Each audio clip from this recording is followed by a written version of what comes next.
We've talked about how the employment relationship is often a controversial area of concern, and we've associated that with the existence of different interests, competing interests at play between employers and employees. But I guess the employment relationship wouldn't be controversial, even if those things do exist, if those competing interests were never expressed, if they were never acted upon. The fact is, of course, that those conflicts of interest are acted upon, that conflict is a feature of organisational life, that conflict is something that occurs within employment relationships routinely. Gall and Hebden describe conflict as being a central, ever-present and ongoing dynamic of work and employment. It's something that's a central feature. It's something that is part of the underpinning plumbing of organisational life, that built into the fabric of an employment relationship, because of these conflicts of interest, because of these competing interests, that conflict will occur. It's rooted in those different, incompatible interests between these social groups at work. It's about the way in which these groups attempt to alter, to challenge the existing balance or dynamics of power and advantage within the employment relationship. And we circle around these issues as we talk about various aspects of reward and about the employment relationship. We talk about the balance of advantage in labour markets, and that's an expression of these competing interests. And conflict between employer and employee is part of that process, and it's something that is simply always there. It might not always be obvious, it may not always be a spectacular outbreak of explicit conflict. Sometimes it's just bubbling up beneath the surface. Sometimes it's just about discontent. Sometimes it's expressed in rather subtle ways. But we can always see conflict. We can always see conflict emerge and re-emerge and then dampen down and then flare up. It's always there in employment relationships.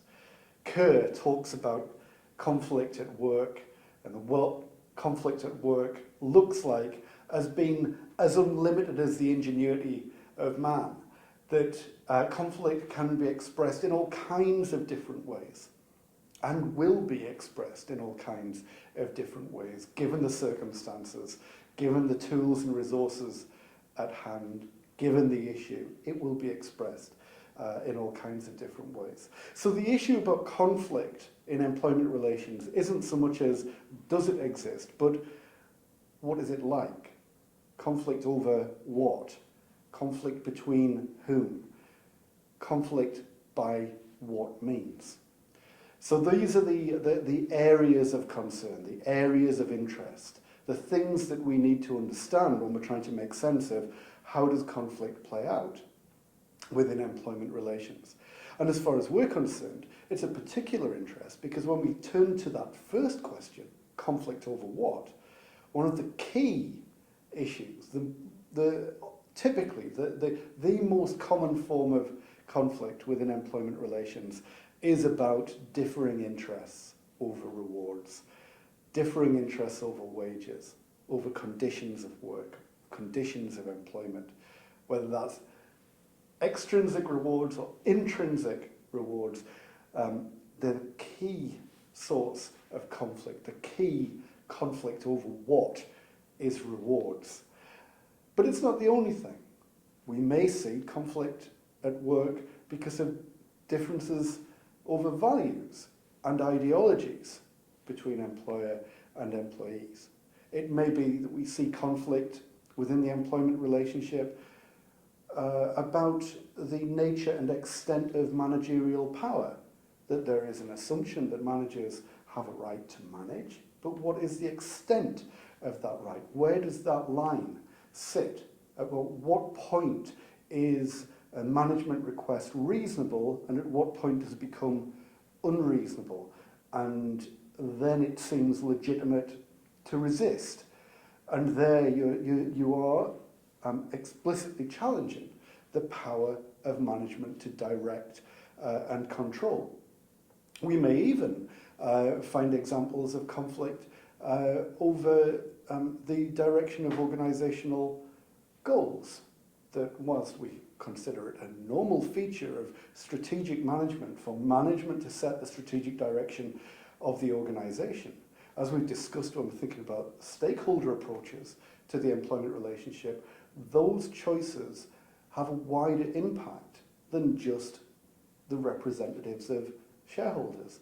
And so it may be that actors in the employment relationship feel that it is entirely legitimate to A, have a say, and B, to have to feel aggrieved if the direction of travel that the organisation is heading in is not in line with what they think it should be.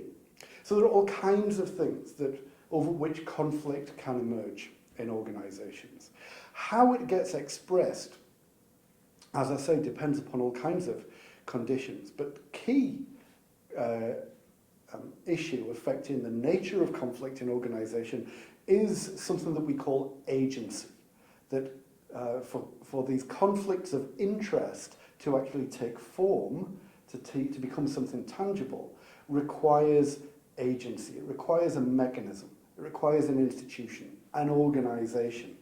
So conflict can exist. It will, as we say, it will always be there. It will always, the conditions for conflict will always be in place because of the nature of the work relationship. But how those conflicts of interest are pursued depends upon having an agency to do so. Now, management, organisations, the employer, already have a built-in agency. It's called the organisation, the management structure. The facilities and resources of an organisation are set up in order to pursue the interests of the employer within the employment relationship. Employees don't have that structure. They don't have a mechanism of power naturally in order to pursue their interests. Now, it may be that organisations set up systems of voice and systems of participation, systems of consultation, but typically they don't endow those mechanisms with power resources. They're consultative, they're advisory, they are for people to have a say or to have a voice, not to exercise or challenge the organisation. So for employees to have an agency to pursue their interests, they have to construct it for themselves. And this is the role that trade unions have historically taken. Now, obviously, this is much more challenging for employees. They have to construct this organisation in order to pursue interests at the same time as earning a living and just getting by in organisations. So this is a huge challenge, a huge hurdle. Another reason why employees are typically weaker within the employment relationship, because to be strong, they have to construct out of thin air almost at the beginning a mechanism that can transmit power and challenge the wealth, the status, all of the inbuilt advantages that the employer has. And so the nature of how conflict is expressed depends upon the constellation of power resources and the nature of agency, the way in which these agencies are able to represent and pursue interests effectively. And of course, the nature of the conflict will reflect how those agencies gear up to each other, about how well matched or how imbalanced they might be. Now, it's important to understand that agency is simply an expression of interest. They're a mechanism through which conflict occurs, not the source of conflict itself. And we often misplace our understanding of where conflict originates in organisations, particularly from some theoretical perspectives, so that, for example, if someone sees unions pursuing particular interests and that results in conflict, it's quite obvious and easy to say, well, the problem is the union. And if we get rid of the union, then the problem disappears, the conflict diminishes. And it's important to understand that agency is just this conduit, it's just a mechanism through which conflict occurs. It's not the source of the conflict itself. And so we see something that we call conflict method displacement, whereby